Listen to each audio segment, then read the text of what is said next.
Hello, guys. Welcome, everybody, to Purple Haze Podcast. I am your host who bleeds purple and gold, Isaac here. Two things that I kind of want to talk about. I'm a bit late on one topic that I was going to talk about, and I thought was really interesting, that I didn't know until this week. And I'm like, wow, that's actually pretty cool. So we'll start with the news that is right now with another free agent signing that happened. The Vikings signed cornerback Shaquill Griffen for a 1-year, $6 million deal for the Minnesota Vikings, previously of the Houston Texans and the Carolina Panthers last season. So, I mean, he's basically almost, I mean, I get this signing. I think this is a good signing. Because I thought maybe with and I was a bit, surprised that there was still a good player out there in the free agency market, I thought it was gonna all the talent was gonna fade because of all the good players that were taken. I mean, the Vikings, which they previously signed, Dan Feeney, an offensive line, Jerry Tillery, which I don't know if they're basically depth. They're not really starters, but I mean, I get why they signed Shaquill Griffen though from those teams is because he can outright, compete with a Caleb Evans or anybody else in the cornerback room for the Minnesota Vikings because it was subpar. It was not flashy. It wasn't really great, really. It was the only things that were in the secondary was the safeties that were the best secondary unit. But the cornerbacks have been somewhat of an issue of cov I mean, but Byron Murphy can be on one end and either Shaquill Griffen or Caleb Evans can fight for the first one. I mean, because a Caleb Evans, okay, he's good at tackling. I will give him that, but it's just kind of in coverage, not all that great, really. Not all that great in coverage. Though, which basically it's been his theme for a Caleb Evans. He was kind of somewhat a bust, but but Brian Flores wanted Shaquill Griffen, so which there was a reason for it, and I'm okay with this signing. I think he's a decent player that I think can make some plays here and there.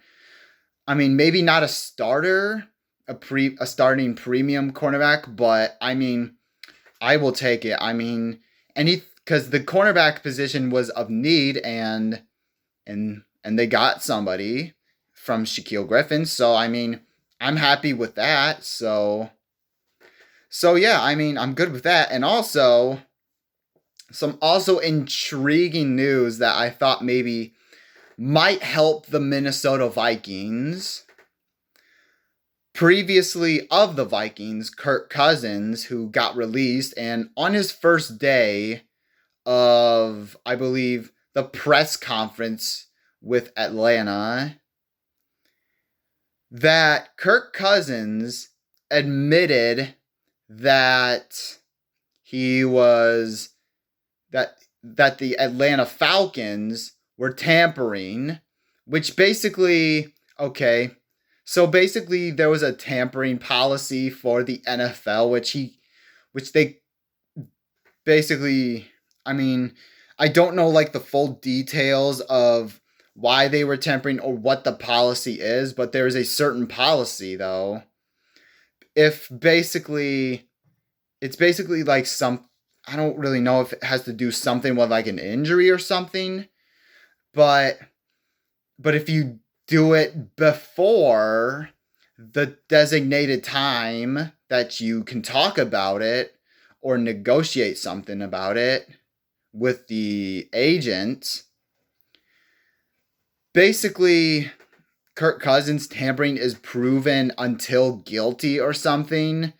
So if basically that team, that player like Kirk Cousins, who was previously Minnesota Vikings, now Atlanta Falcons, until proven guilty of tampering, I mean, I know I'm late on this news, but until proven guilty, the Falcons must at least forfeit some picks for. They must forfeit picks to the Vikings. Either basically it could be any round, like a third, a second, a first round pick, even. First round pick would even be better, would be even better for the Vikings. But the reason why the Minnesota Vikings get like a pick is because he was previously of the Vikings. Kirk Cousins was. It happened with and I looked, and basically there was another example of tampering, as where the Philadelphia Eagles wide receiver Jeremy Maclin was from the Eagles. He went to the Kansas City Chiefs, and he admitted to tampering, and then he was proven guilty, and then the Chiefs forfeited their third round pick to the Philadelphia Eagles as punishment.